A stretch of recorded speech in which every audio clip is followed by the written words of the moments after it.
देखो, तो in general अभी जो हमने हीलियम एटम का डिस्कस किया उसकी जगह इन जनरल अगर आप डिस्कस करो, मान लो, तो क्या लिखोगे? बाइंडिंग एनर्जी, किसी भी binding energy of some nucleus, क्या लिखोगे? बाइंडिंग एनर्जी ऑफ, यार एक मिनट हो जाता, binding energy of nucleus in general क्या होना चाहिए? और ऐसा न्यूक्लियस जिसका एटॉमिक नंबर जेड है और मास नंबर ए है। तो कोई ऐसा न्यूक्लियस जिसका जेड एटॉमिक नंबर है और मास नंबर ए है, इसको इन जनरल क्या लिखें? इन जनरल, देखिए इन जनरल क्या लिख सकते हैं?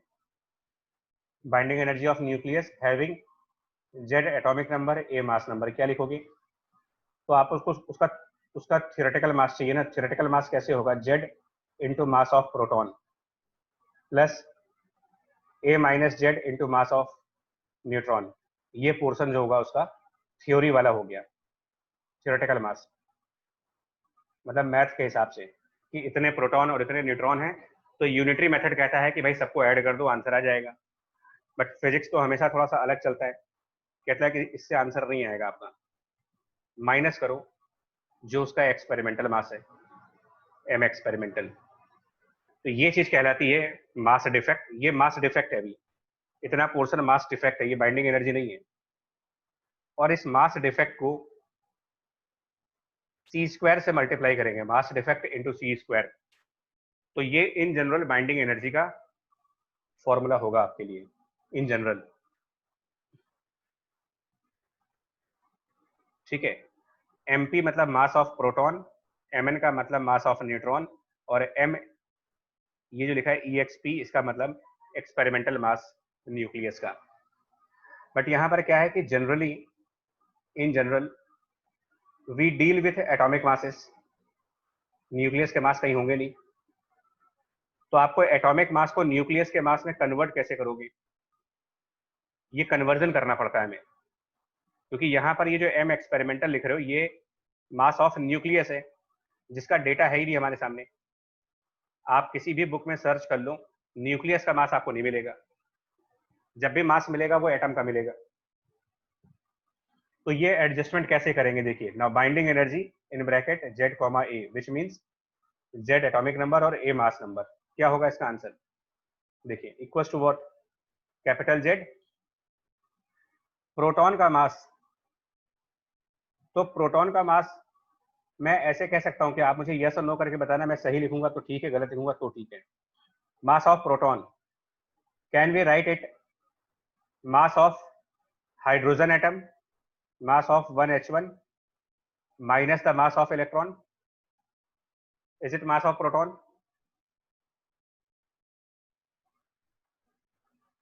हाँ जी, पूरी इसको कर सकते हो। हाइड्रोजन एटम के मास में से अगर आप एक इलेक्ट्रॉन का मास माइनस कर दें, तो क्या प्रोटॉन का मास मिल जाएगा आपको? मिल जाएगा। ठीक है, ठीक है, बिल्कुल सही। ये अब ये ध्यान रखना, यहाँ पर ये एटॉमिक मास है, इसमें गलती ना करिएगा। ये एटॉमिक मास हुआ अब यहाँ पर, एटॉमिक मास ऑफ 1H1। क्योंकि इसलिए एटॉमिक मास के फॉर्म में आप इसलिए जा रहे हो क्योंकि डेटा ही इसका मेरे सामने है, और कोई डेटा है ही नहीं मेरे पास। तो हम इसको डील कैसे करेंगे? Plus A minus Z into mass of neutron. ठीक है, तो मास ऑफ न्यूट्रॉन अवेलेबल होता है, प्लस, प्लस नहीं सॉरी माइनस, वो जो मास ऑफ न्यूक्लियस चाहिए वो कैसे लाओगे? तो मास ऑफ न्यूक्लियस लाने के लिए क्या करोगे? मास ऑफ न्यूक्लियस कैसे आएगा? देखिए, वो होगा मास ऑफ जेड, कोई एटम का नाम एक्स मान लेते हैं, मतलब ये एटॉमिक मास हो गया। ठीक है, ये उस एटम का मास है जिसमें capital Z number of proton होंगे और ए नंबर ऑफ मास नंबर होगा। उसमें से जेड इलेक्ट्रॉन का मास माइनस करना पड़ेगा आपको, और इस पूरी बाइंडिंग एनर्जी के साथ बाहर सी स्क्वायर लगाना ना भूलिएगा। तो कुल मिलाकर के आपका जो रिजल्ट बनेगा फाइनली, जो आपका आंसर आएगा वो लिख दे रहा हूँ। Finally your binding energy will be Z times mass of hydrogen atom, Z into mass of 1H1 atom, plus a minus Z into mass of neutron, and minus mass of atom ZXA, that's all, और into C²। Actually mass of electron का factor cancel कर जाएगा, क्योंकि यहाँ पर Z into M यहाँ पर minus में है, और यहाँ पर जब जाओगे आप तो ये बाहर का माइनस और ये अंदर का माइनस मिला करके आपको प्लस ZMe का फैक्टर रहेगा, तो मास ऑफ इलेक्ट्रॉन का फैक्टर कैंसिल आउट कर जाएगा यहाँ पर। तो इसका मतलब बाइंडिंग एनर्जी कैलकुलेट करने के लिए आपको दो चीजें, बेसिकली तीन चीजें चाहिए। न्यूट्रॉन का मास चाहिए, हाइड्रोजन एटम का मास चाहिए, और उस वाले एटम का मास चाहिए जिसकी बाइंडिंग एनर्जी निकालनी है। तो अब मैं आपको यहाँ पर एक और एग्जांपल लूंगा और इसका आंसर आप फास्ट करिएगा, कैलकुलेटर रेडी रखिएगा। 1H1 का मास आपको मैं प्रोवाइड कर रहा हूँ, ठीक है, देख के ही बताएंगे, I mean because mass of 1H1 atom आपको दिया हुआ है। इट इज क्या है, 1.007825। ये सब एटॉमिक मास यूनिट हैं, ठीक है, ये सारे के सारे मासेस जो है आपके वो एटॉमिक यूनिट है। मास ऑफ न्यूट्रॉन गिवन है, and mass of neutron given है आपके लिए 1.008665, और आपको आयरन के लिए कैलकुलेट करना है, ठीक है, आयरन के लिए 26 Fe56। तो इसका जो मास है आयरन का, इसको एक में चेक करना पड़ेगा, रुको, इसकी एग्जैक्ट वैल्यू बतानी पड़ेगी आपको, बिकॉज राउंड ऑफ नहीं कर सकते। आयरन एटॉमिक नंबर 56 पे अगर जाओ, 26 पर, और ये मास नंबर 56 पर, ये अगर आपके पास अवेलेबल हो तो, अगर आपके पास इसका डेटा अवेलेबल हो तो बता दें, ठीक है। मैं को थोड़ा सा टाइम लगेगा, मैं कुछ चेक करना पड़ेगा इसकी वैल्यू। हाँ जी, बताएं जरा, आयरन का मास अगर आपके पास हो, अगर आपके पास टेबल हो, पीरियोडिक टेबल, अदरवाइज मुझे देखना पड़ेगा, मैं भी चेक कर रहा हूँ। आप बताएं कि आयरन का एटॉमिक मास क्या है, मैं भी चेक कर लेता हूँ इस ग्रुप को।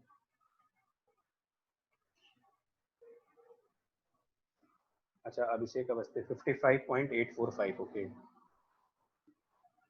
ठीक है, 55.845, ठीक है, चलिए चलिए, ठीक है, थैंक यू।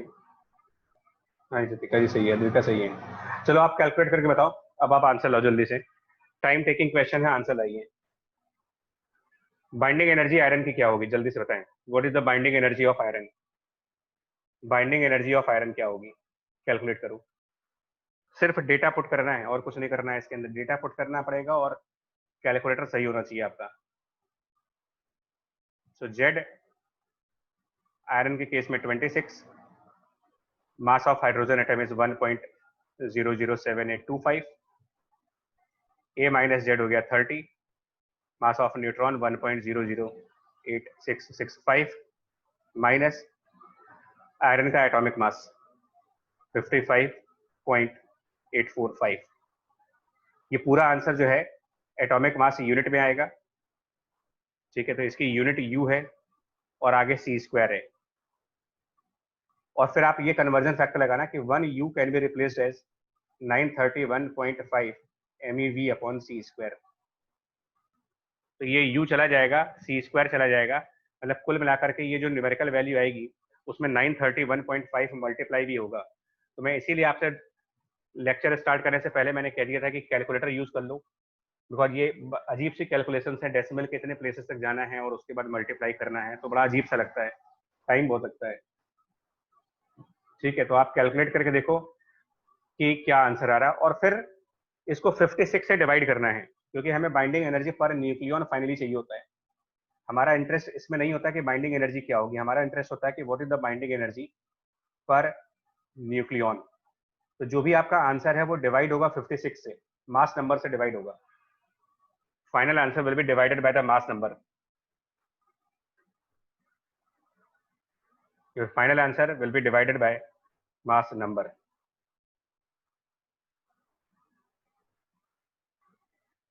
हाँ जी, करना जो भी आंसर है।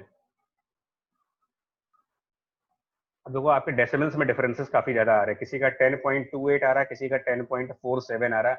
भैया जेई में गलत हो जाएगा, मैं पहले बता दूं। एकाग्र शुक्ला का अलग आंसर आ रहा है, 8.8 आ रहा है, और एकाग्र का आंसर काफी हद तक सही लग रहा है, बट ये मुझे इस समय की कैलकुलेशन से तो नहीं दिख रहा है, कि अभी जो आपके सामने नंबर है उसके हिसाब से मैक्सिमम लोगों के आंसर 10.28 आ रहे हैं। और ये 10.28 क्यों आ रहे हैं, आप ये भी कंफर्म करना है कि आयरन का जो मास नंबर है वो सही है या नहीं है। प्रथम, आयरन का मास नंबर सही लिखा है मैंने, मतलब एटॉमिक नंबर और मास नंबर आयरन का सही लिखा हुआ है। Is it 26 and 56 in case of iron? Is it right और रॉन्ग? इशिका शुक्ला, सूरज श्रीवास्तव, सभी इसको चेक करना, क्योंकि यार मेरे को थोड़ा सा इसमें डाउट रहता है हमेशा, क्योंकि आयरन का जो मास नंबर लिखा है और एटॉमिक नंबर है, क्या ये सही है? क्या आयरन में 26 ही होता है एटॉमिक नंबर और मास नंबर 56 होता है? क्योंकि अगर ये सही है तो उसके हिसाब से आंसर चलेंगे फिर हम लोग।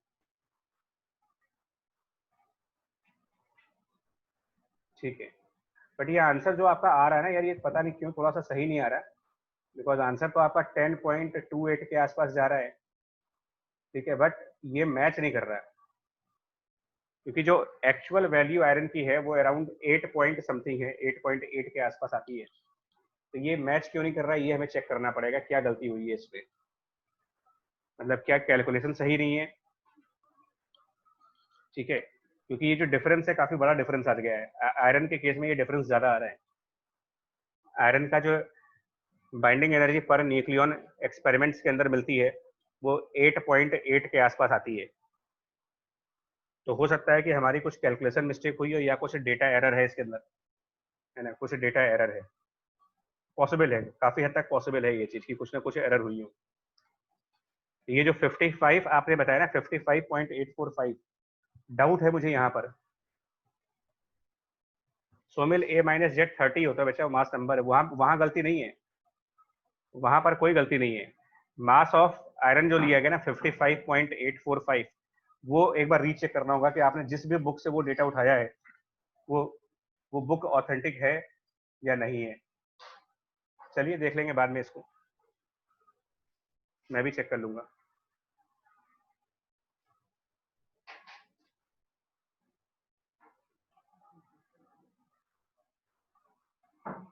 स्तुति, मास ऑफ हाइड्रोजन इज 1.00784। नहीं, अब मैं मेरे पास जो बुक है मैंने उससे फॉलो किया है, मैं कह रहा हूँ डेटा का प्रॉब्लम आता है इसमें। हाइड्रोजन एटम का मास जो मेरे सामने दिया जा रहा है वो 1.00785 है, 7825। स्तुति और अभिषेक अवस्थी, आप लोग कह रहे हो कि हाइड्रोजन इज 1.00784। चलिए चेक कर लेंगे इसको। ये मैं देखो यही मैं कह रहा था कि डेसिमल का एक भी डिजिट आगे पीछे होने से फाइनल आंसर में कितना फर्क आ रहा है। कहाँ पर 8.8 चाहिए था और यहाँ पर 10.28 आ रहा है, मतलब ह्यूज डिफरेंस। गलत आंसर है ये, एक डेसिमल की वजह से।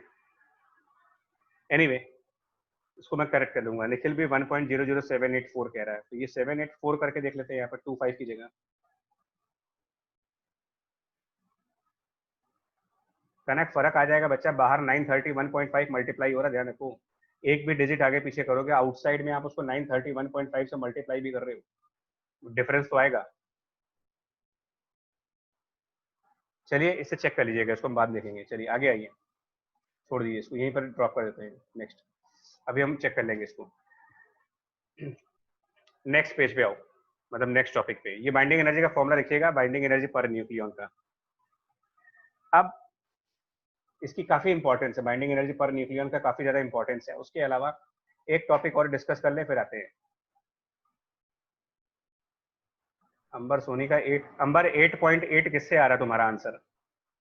8.8 जो आप बता रहे हो वो आंसर आ किससे रहा है? मतलब हाइड्रोजन एटम का मास सही चेंज किया क्या तुमने?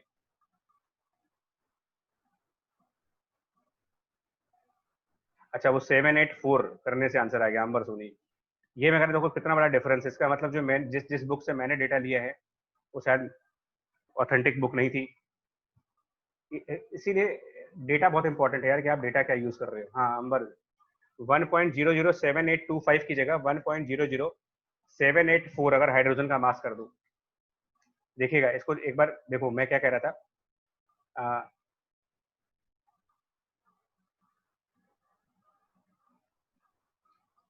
हाँ जी अंबर, अंबर बताओ। सर मैंने एफई का मास बदला है, एफई का मास बदला है। क्या चीज, वो कितना लिया उसको? सर जो आंसर बताया गया था वो 55.845 था। हाँ। तो मैंने जब गूगल में सर्च करा मास नंबर, तो ये तो यही दिखा रहा था।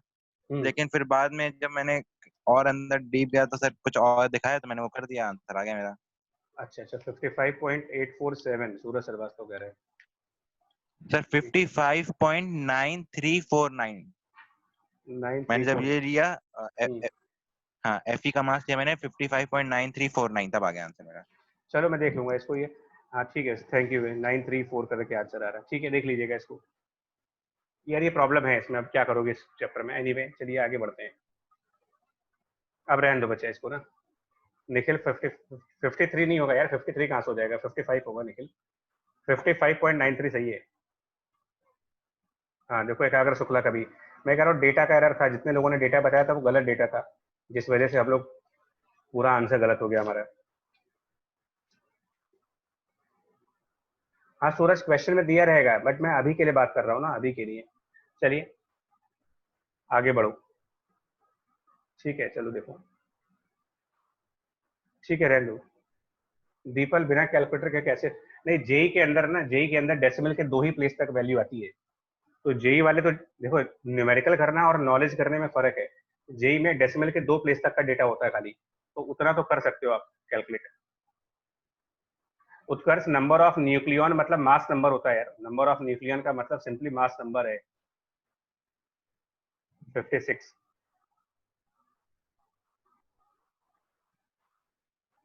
देखिए इसके बाद आता है एक टॉपिक, इसके बाद हमारा टॉपिक है डेंसिटी ऑफ न्यूक्लियस। ये भी एक इंपॉर्टेंट पैरामीटर है, डेंसिटी ऑफ न्यूक्लियस। अब इसके अंदर क्या होता है, डेंसिटी ऑफ न्यूक्लियस निकालने के लिए बट ऑब्वियस है कि आप एक ही फॉर्मूला लगाओगे, मास ऑफ न्यूक्लियस और divided by volume of nucleus. तो इसके अंदर वॉल्यूम ऑफ न्यूक्लियस, ठीक है। तो इसके अंदर आप न्यूक्लियस का साइज और शेप क्या मानते हो, न्यूक्लियस स्क्वायर शेप का है, क्यूब शेप का है, कैसा है वो, उसकी शेप और साइज के बारे में जो कमेंट है वो क्या है न्यूक्लियस के बारे में।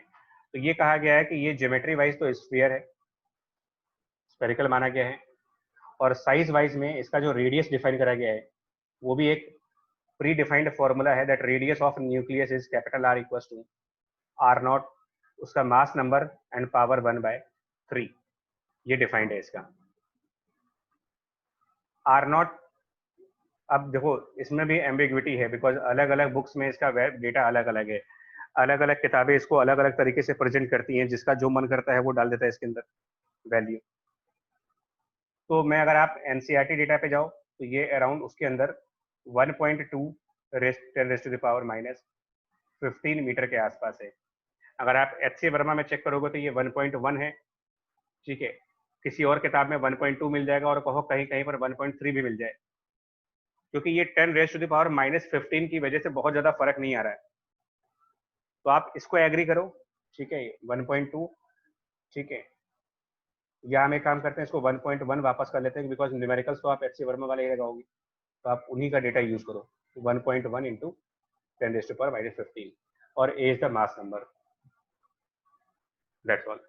तो अब आप इसके हिसाब से जब निकालोगे तो डेंसिटी की वैल्यू बन जाएगी, ठीक है। डेंसिटी ऑफ न्यूक्लियस मान लो निकालना हो, और ऐसा न्यूक्लियस जिसका एटॉमिक नंबर जेड और मास नंबर ए है, तो इसमें Z into mass of proton plus A minus Z into mass of neutron, theory वाला मास रख रहे हैं इसके अंदर, थ्योरी वाला मास, और divided by volume 4/3 pi R cube, तो वो हो जाएगा आर नॉट क्यूब, और ए हो जाएगा जब इसका आप आर क्यूब निकालोगे।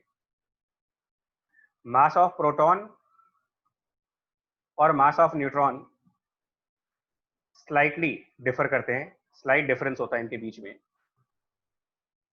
यानी लगभग बराबर मास है, ये ऑलमोस्ट बराबर मास है। और अगर आप किलोग्राम्स के अंदर जाओगे, किलोग्राम्स में, तो किलोग्राम्स के अंदर मास ऑफ प्रोटॉन की वैल्यू अराउंड 1.67 10⁻⁻27 किलोग्राम, और नियरली इतना ही न्यूट्रॉन भी है। तो ये मासेस पुट कर दो ऊपर, और अगर इनको लगभग बराबर मान लिया जाए, लगभग बराबर, तो आप एक चीज नोटिस करोगे, फाइनल आंसर में कैपिटल ए कैंसिल हो जाएगा, कैपिटल ए फाइनल आंसर में नहीं आएगा, इसको ध्यान रखिएगा। इसको आप वेरीफाई करो अपने लेवल पर कि कैपिटल ए फाइनल आंसर में है या नहीं है।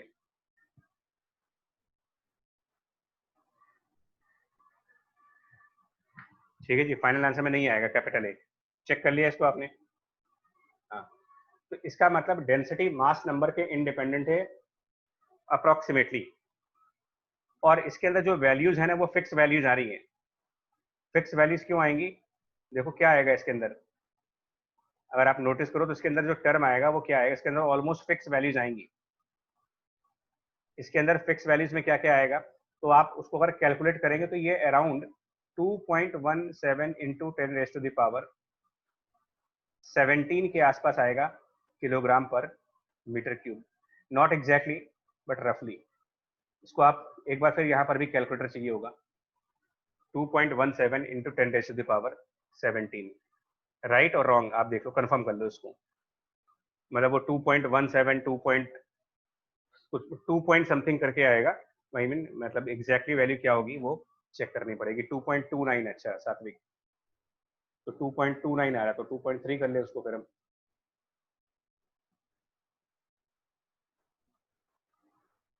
ठीक है, 2.3 कर लीजिए।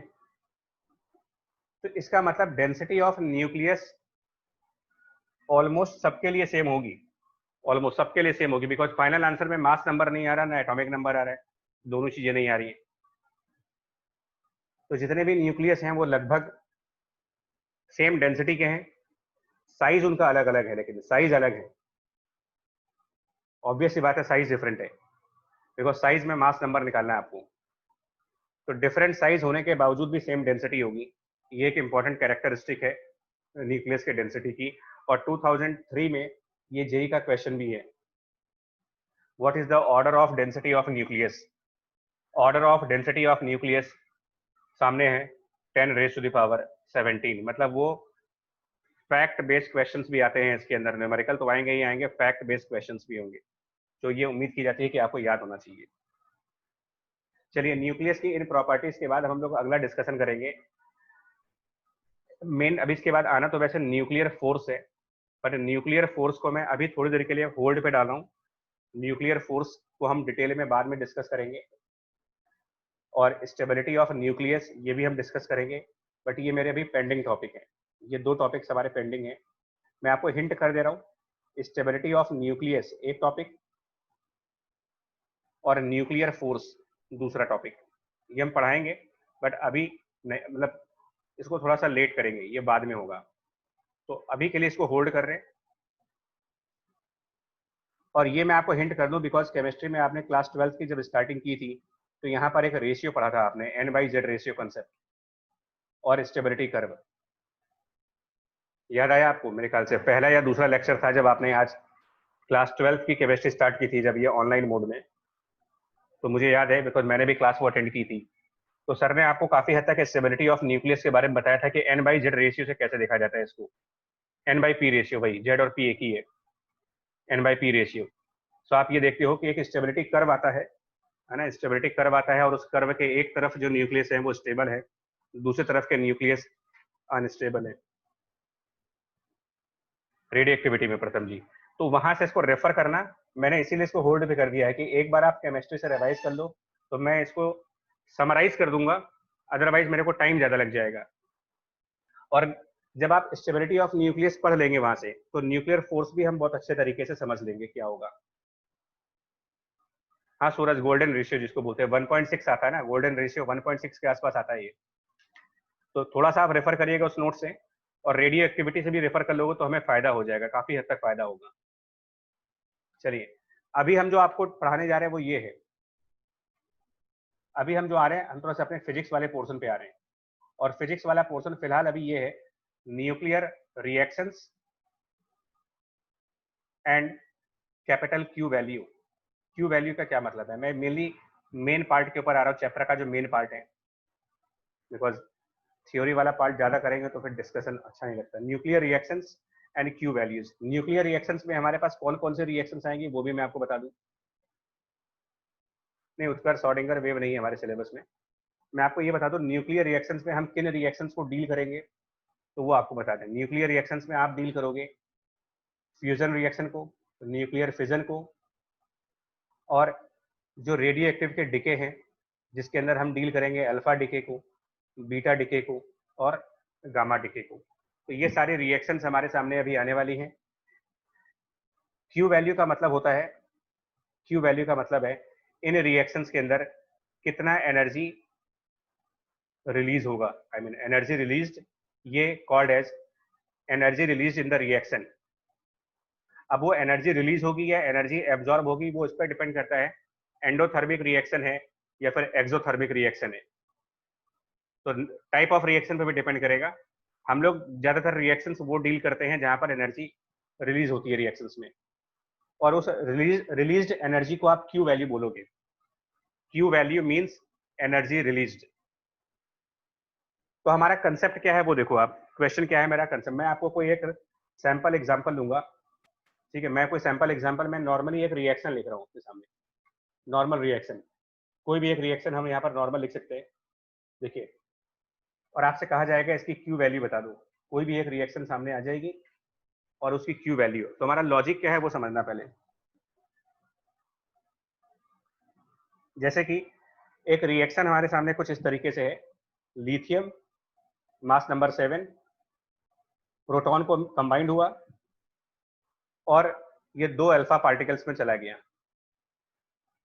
तो इसकी क्यू वैल्यू क्या होगी, मतलब इस रिएक्शन में एनर्जी रिलीज हो रही है। क्वेश्चन यही है, how much energy is release in the following reaction, how much energy is released in the following reaction.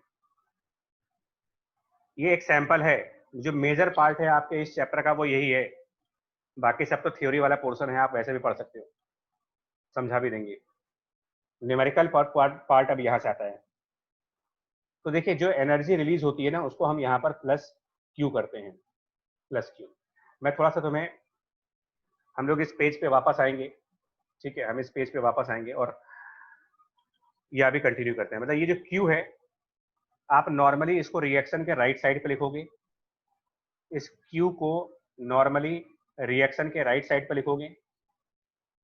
उसके बाद अगर क्यू पॉजिटिव है तो इसका मतलब एनर्जी रिलीज हुई है यहाँ पर, अगर क्यू पॉजिटिव है तो इसका मतलब यहाँ पर एनर्जी रिलीज्ड है, और अगर क्यू नेगेटिव है तो इसका मतलब इस प्रोसेस के अंदर एनर्जी एब्जॉर्ब है, यानी हमें एनर्जी देनी पड़ेगी। तो कुछ रिएक्शंस स्पॉन्टेनियस हैं और कुछ रिएक्शंस को हम लोग को एनर्जी दे करके इनिशिएट करना पड़ता है, इग्नाइट करना पड़ता है, ठीक है। तरीका क्या है वो समझो, मतलब फैक्ट क्या है यहाँ पर। फैक्ट है E=mc², this is the fact. इसी से सॉल्व करना है। कैसे करना देखो, इसका कुछ मास होगा m1, अभी हम वो डेटा चेक कर लेंगे, बट डेटा आप भी चेक करोगे। प्रोटॉन का मास होगा m2, ठीक है ना, इसका मास m1 और प्रोटॉन का मास हो गया m2। अल्फा पार्टिकल का मास मान लिया m3 और इसका मास m3। ये अगर आप समझ जाना तो मैं फिर बोल रहा हूँ तुम कोई भी रिएक्शन होगी उसके क्यू वैल्यू निकाल सकते हो।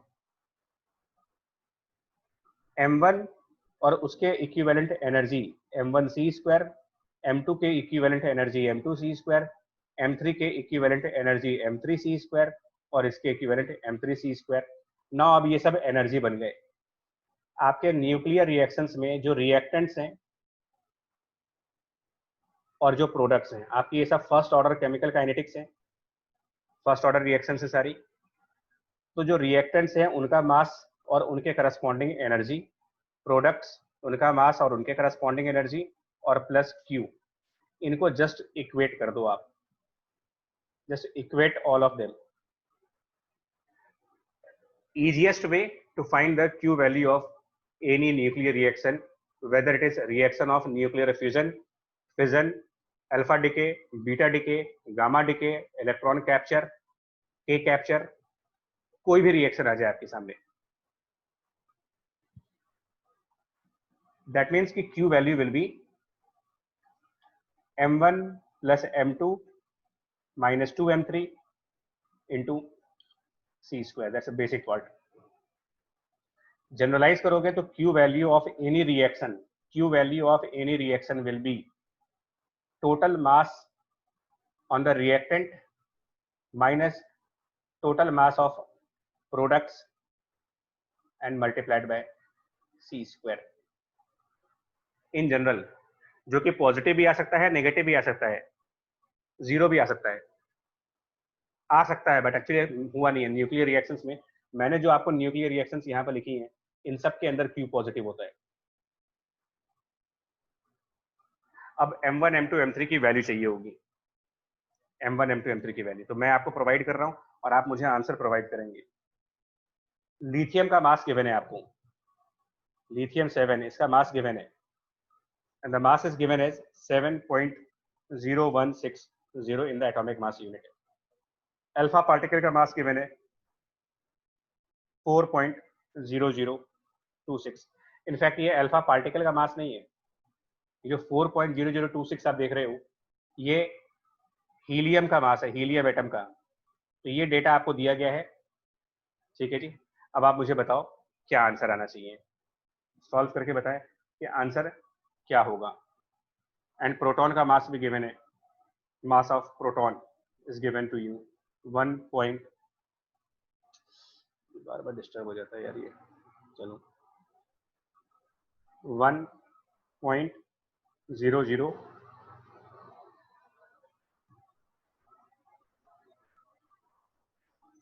1.007276। चलिए सॉल्व करके बताएं क्या आंसर आएगा। ये सब एटॉमिक मास यूनिट में। अब आपको ध्यान रखने वाली चीज है, क्या ध्यान रखने वाली चीज है?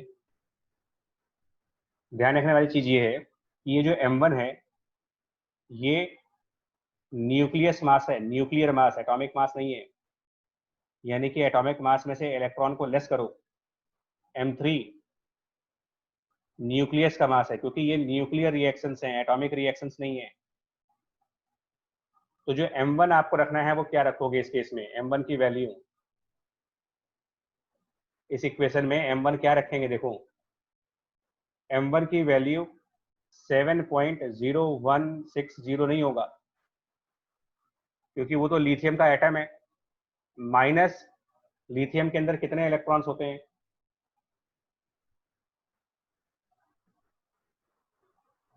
ठीक है जी, उतने 4 Me। लिथियम 4 होता है ना, मतलब 3 होता है, शायद 3 होता है लिथियम में, 3। सॉरी ये मिस्टेक हुआ। तो -3 times of mass of electron होगा ये। सिमिलरली जो M2 होगा वो तो प्रोटॉन है, उसमें कुछ करना ही नहीं है। M3 की जगह पर M3 जो आपका अल्फा पार्टिकल है, M3 is the alpha particle. तो अल्फा पार्टिकल का मास कैसे निकालोगे? हीलियम का मास 4.0026 और उसमें से 2 इलेक्ट्रॉन लेस किए जाएंगे, 2 इलेक्ट्रॉन लेस किए जाएंगे। ये सब थोड़ा ध्यान रखने वाली चीजें, ठीक है जी। अब आप आंसर बताएं क्या आएगा। और मैं यहाँ पर आपको एक चीज प्रोवाइड कर दे रहा हूँ कि जो इलेक्ट्रॉन है उसका भी मास गिवन है। इलेक्ट्रॉन का मास मैं आपको प्रोवाइड कर दे रहा हूँ, ये 0.0030 है और 5486 है। तो अब आपकी कैलकुलेशंस क्या कहती हैं, देखिए।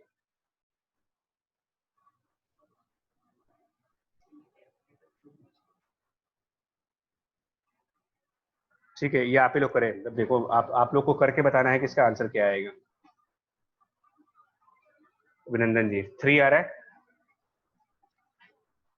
और जो आंसर आएगा ना, देखो इसको आगे चल के 931.5 मल्टीप्लाई भी करोगे, 931.5 मल्टीप्लाई करोगे तो your final answer will be in mega electron volt, final answer.